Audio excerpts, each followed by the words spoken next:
এক নাম্বার কথা হলো আমাদের জিহ্বা কন্ট্রোল নাই। জিহ্বা দিয়ে মিথ্যা কথা এত পরিমাণ বলে আল্লাহ রাব্বুল আলামিন জিহ্বাটা এমনি এমনি দেন নাই। আলাম নাজআল লাহু আইনাইনি ওয়া লিসানান ওয়া শাফাতাইনি ওয়া হাদাইনাহুন নাজদাইন। বান্দারে আমি তোকে দুইটা টানা টানা চক্ষু দিয়েছি, একটা জিহ্বা দিয়েছি, দুইটা ঠোঁট দিয়েছি রে বান্দা। এই ঠোঁট দিয়ে তুমি ভালো ভালো কথা বলবি।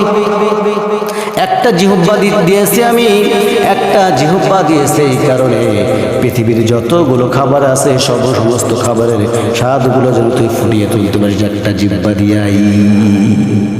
বান্দারে আইনাইন বলা হয়েছে এখানে, আলাম নাজআল লাহু আইনাইন।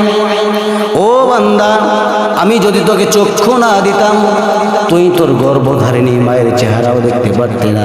সেটা তো বেশ ভালো কথা, গর্ভধারিণী মায়ের চেহারা না দেখে অনেকজন সন্তুষ্ট হয়ে থাকে দুনিয়ার জমিনে, আছে না? আছে না? মেলা আছে, অনেক অসংখ্য আছে। আমার ভাইরা, আল্লাহ রাব্বুল আলামিন এই জায়গার মধ্যে বলেন, আমি যদি একটা জিহ্বা না দিয়া মাছের জিহ্বা দিতাম, গোস্তর জিহ্বা দিতাম, মরিচের জিহ্বা দিতাম, অসংখ্য জিহ্বা দিতাম, সব কিছু মিলে যদি একটা একটা করে জিহ্বা দিতাম, একটা ভেন্টি ব্যাগ ঘাড়ের মধ্যে নেওয়া লাগতো, ওই ভেন্টি ব্যাগের মধ্যে একটা করে জিহ্বা দেওয়া লাগতো, আর লাট বল্টু সেট করা লাগতো। গোস্ত খাবো এখন আমি, গোস্তর লাট বল্টু লাগাও। মাছ খাবো এখন আমি, মাছের লাট বল্টু লাগাও, ঠিক কিনা? ওইটা আল্লাহ রাব্বুল আলামিন না করে বান্দার জন্য সহজ করে দিয়েছে। বান্দা যেন একটা জিহ্বা দিয়ে আমার সব কিছু করতে পারে, একটা জিহ্বা দিয়ে যেন বান্দা সব কিছু অবজর্ভ করতে পারে, একটা জিহ্বা দিয়ে যেন পৃথিবীর সমস্ত খাবারের স্বাদ ফুটিয়ে তুলতে পারে, এবং খাওয়া শেষে বান্দা বলবে আলহামদুলিল্লাহি রাব্বিল আলামিন। শুকরিয়া করলাম কার? জোরে কার? তাহলে আল্লাহর শুকরিয়া আদায় করলাম আমরা। প্রিয় ভাইরা, আমরা খাই, আল্লাহর শুকরিয়া আদায় করি, আমরা খাই, খানার সামনে আসে আল্লাহুম্মা বারিক লানা ফিমা রাযাকতানা ওয়া কিনা আযাবান নার। আল্লাহ তাআলা যতটুকু না খানা আমার সামনে চলে আসছে ততটুকু দিয়ে তুমি আল্লাহ আমার পেটটাকে পরিপূর্ণ করে দাও। এটা বলি না, খানা মুখে দেব, বিসমিল্লাহ শব্দটা আমাদের মুখে নেই। আল্লাহ মাফ করতে পারে। কয় নাম্বার সাবজেক্ট গেল? কয় নাম্বার? 2 নাম্বার সাবজেক্ট গেল।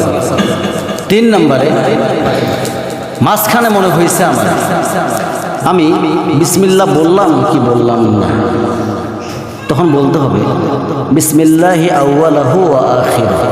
মনে ছিল, তবু বলি না আমরা। শেষে কি করি? খানা শেষ আলহামদুলিল্লাহ এই কথাটাও বলি না।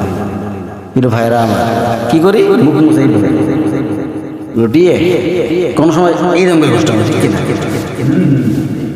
গোষ্ঠ মেরে উঠে খানা হয়ে গেল।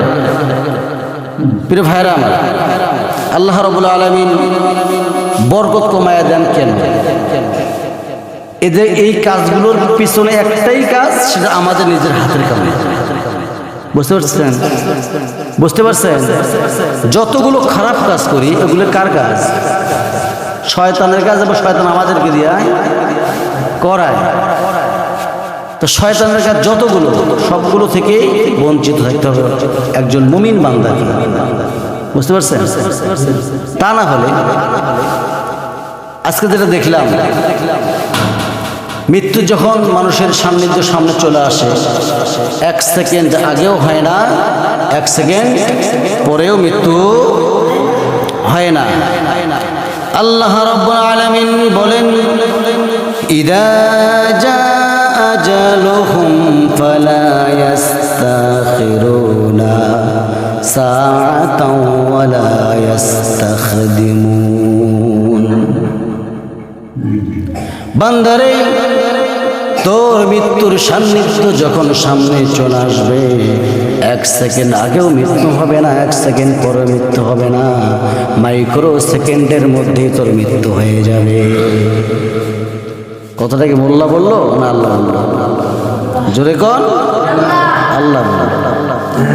আমার ভাইয়েরা, এই যে আমরা নামাজ পড়ি, যদি প্রশ্ন করা যায় নামাজের নিয়মগুলো কি, কয়জন ভাই বলতে পারবে? আজকে একটা টপিক দেবো আপনাকে আমি। টপিকটা হচ্ছে, যখন আমরা নামাজে দাঁড়াই, অনেকে জানি না আমরা এই বিষয়ে, বলার দরকার, ঠিক কিনা? জানার ইচ্ছে না? মূল টপিক, যখন আমরা নামাজে দাঁড়াবো, ঠিক ঠিক ঠিক ঠিক ঠিক ঠিক আপনার পা থাকবে কেবলামুখী। কথা বলতে, যে জায়গার মধ্যে আপনি সেজদা দেবেন, ঠিক সেই জায়গার মধ্যেই, মানে আপনার এই মস্তক যে জায়গার মধ্যে দেবেন আপনি, ঠিক সেই জায়গার মধ্যেই আপনার চোখের দৃষ্টিকোণ থাকবে। অনেকে বলে হুজুর আমার মন তো চলে যায় অন্যদিকে, মন চলে যায় অন্যদিকে, নামাজের মধ্যে আমার মন বসে না, আমি নামাজে দাঁড়াইছি ছাগল গেল কোন দিকে, এই টেনশন ধরে মাথায়, এ যাবে না, এই মনটা আপনার অন্যদিকে যাবে না। যদি আপনি 2-3টা কাজ করতে পারেন, আপনি যখন নামাজে দাঁড়াবেন, 1 নাম্বার কথা শোনেন, ভালো করে শোনেন, কানগুলো এদিকে দেন, চোখগুলো এদিকে দেন, কানগুলো খরগোশের সঙ্গে খারাপ করে শোনেন। আপনাকে 1 নাম্বার কাজ করতে হবে, সেটা হচ্ছে আপনি যখন নামাজে দাঁড়াবেন, তখন আপনাকে মনে করতে হবে এইটা আমার জীবনের শেষ নামাজ। বোঝাইতে পারছি? আপনি যখন নামাজে দাঁড়াবেন, আপনাকে মনে করতে হবে এটা আমার জীবনের শেষ নামাজ, আর হয়তো আমি নামাজ আদায় করতে পারবো না। দ্বিতীয় কথা, আপনার মন যাবে না, যখন আপনি মনে করবেন শেষ নামাজ আমার জীবনে, তখন মন অন্যদিকে যাবে না আপনার, যদি আপনি মুমিন বান্দা হয়ে যান। প্রিয় ভাইরা, এবং যেখানে সেজদা দেবেন আপনি চোখ নড়াচড়া করবেন, মাথা নড়াচড়া করবেন, ঠিক সেজদার দিকে আপনার নজর থাকবে। তারপরে আপনি সেজদা থেকে উঠবেন, রুকুতে যাবেন, 2 পা আছে না, 2 পায়ের মাঝখানে আপনি দেখতে থাকবেন এবং কি বলবেন? সুবহান রাব্বিয়াল আযীম, সুবহান রাব্বিয়াল আযীম, সুবহান রাব্বিয়াল আযীম। এটা আপনি ঘন ঘন, মানে তাড়াহুড়ো করা বাদ দিয়ে ধীরে সুস্থে পড়বেন। যতক্ষণ আপনি যখন ধীরে সুস্থে পড়বেন, তখন আপনার মনোযোগ নামাজের দিকে হবে। ঠিক যখন রুকু থেকে উঠলেন, সিজদায় চলে গেলেন, বলেন তো কপাল যায় আগে না নাক যায় আগে? ভালো করে কোন, আগে নাক যাবে, তারপরে কপাল যাবে। যখন সিজদা থেকে উঠবেন, আগে কপাল উঠবে, তারপরে নাক উঠবে। মাশাআল্লাহ, মাশাআল্লাহ। প্রিয় ভাইরা, যখন আপনি বৈঠক দিলেন, বৈঠক দেওয়ার সাথে সাথে আপনার দায়িত্ব কি পড়া বলেন তো? তাশাহুদ পড়বেন আপনি মনোযোগ সহকারে। কি পড়তেছেন? তাশাহুদ পড়তেছেন, কথা বলতেছেন কার সাথে? তারপরে দরুদ শরীফ পড়বেন, দোয়া মাসরুফ। তাহলে নামাজ অমনোযোগী হবে না, কারণ আপনি পড়তেছেন এগুলো। কারণ আমরা এগুলো জানি না, কিন্তু নামাজের মন তো অন্যদিকে যেতেই পারে, ঠিক কিনা বলেন? এগুলোই তো আমরা জানি। প্রিয় ভাইরা, রাগ করতেছেন? রাগ করা যাবে না। কথা হচ্ছে, আমি অনেকবার লক্ষ্য করে দেখেছি, অনেক ভাই নামাজ পড়তে এই বিষয়গুলো জানে না। আপনি যখন রুকুতে চলে যাবেন, তখন আপনার পিঠ সোজা হতে হবে। অনেকে আছে মানে কোন রকম উপর হয়, উপর হওয়া বোঝে, উপর হয় মাত্র। আবার কোনো ব্যক্তিকে দেখেছি আমি, বৈঠকে যাবে, 2 পা একবারে এইভাবে ভাঁজ করে বসে যায়। এত মোটা মানুষ মনে হয়, সিস্টেমেই জানে না। ওইটা করা যাবে, আপনাকে এক পা ফেলাইতে হবে, আর 1 পা ভাঁজ করে রাখতে হবে, ঠিক কিনা? বুঝতে পারতেছেন? এগুলো জানার দরকার নাই মনে হয়। সবাই তো আর বলতে পারে না, সবাই তো জানে অনেক বিষয়। প্রিয় ভাইরা, কখন বলছি বিদ্যুৎ দেওয়ার কথা? একটা সময় বলছে, একটার আগে বলছে বিদ্যুৎটা দেন। গাইবান্ধা জেলার ভিতরে দেখে আসেন বিদ্যুৎ আছে। গ্রামের মধ্যে এখানেই আছে না, এদিকে সমস্যা কোথায়?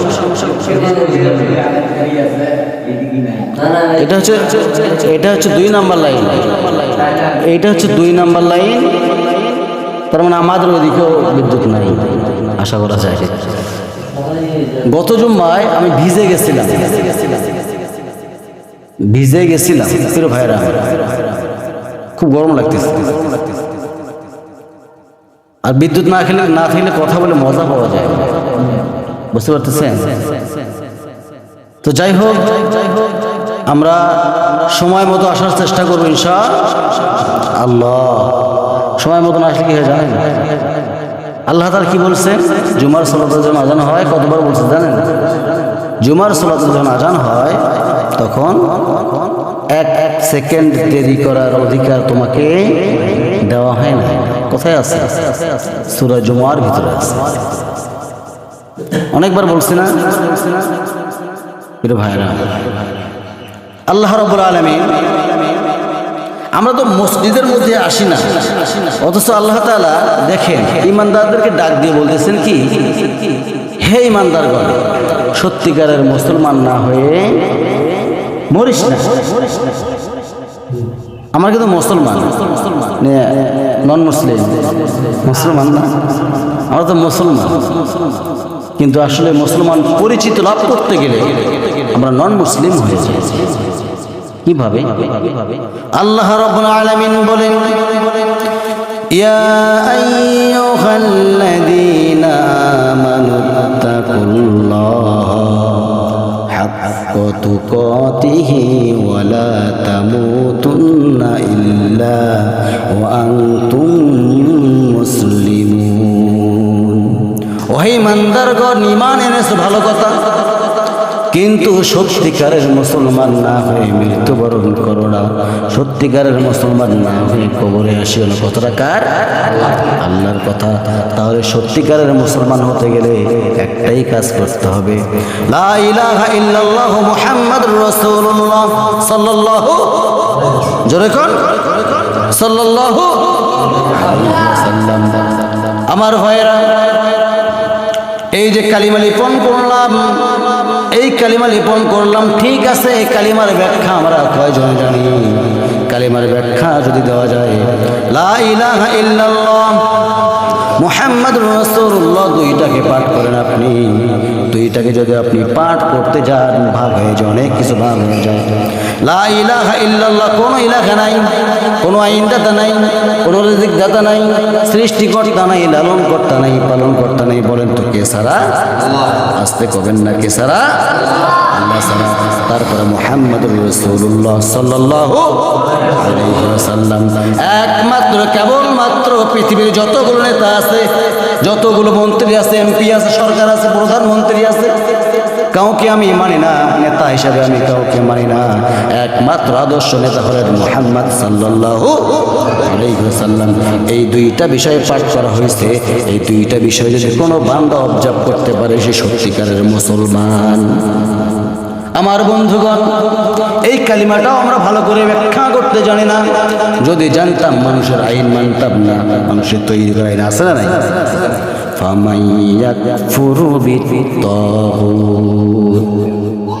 ও বান্দা, তোমরা ভালো ভালো কাজের আঞ্জাম দাও, তাগুতকে পরিহার করো।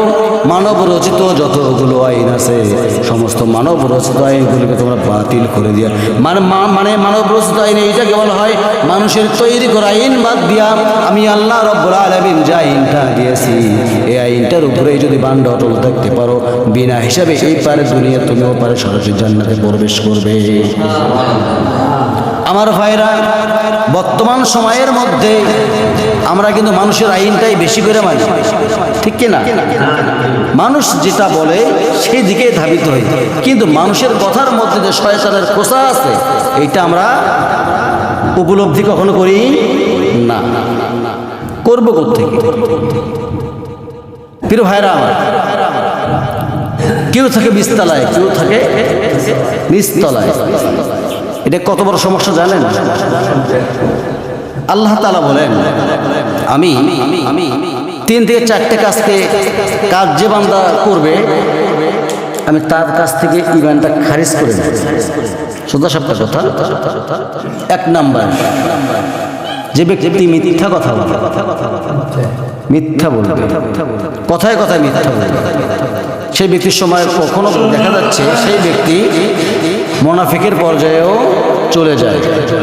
প্রিয় ভাইরা আমার, 2 নম্বরে যে অহংকার করবে। অহংকার কার চাদর বলেন তো? অহংকার করার একমাত্র অধিকার রাখেন কে? বলেন আল্লাহ। আর যে ব্যক্তি অপরের টাকা পয়সা ধন দৌলত দেখে নিজেকে বলে ওর কেন এত হয়েছে, এটা আমার হইতো যদি, আল্লাহ বলেন তোর হবে না, জীবনেও হবে না, ওরেই হবে। বলা উচিত কি? আল্লাহকে দিচ্ছেন আর বেশি করে দেবেন, কিন্তু ওইটা আপনারাও হতে পারে। অন্যের দিকে হিংসা করা যাবে না। 4 নম্বরে কি? হিংসা।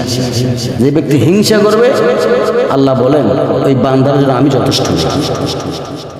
অথচ আল্লাহ তাআলা আরেক জায়গায় বলছেন আলাইসাল্লাহু বিকাফিন আবদা, বান্দার জন্য আমি আল্লাহ নিজেই যথেষ্ট। সুবহানাল্লাহ।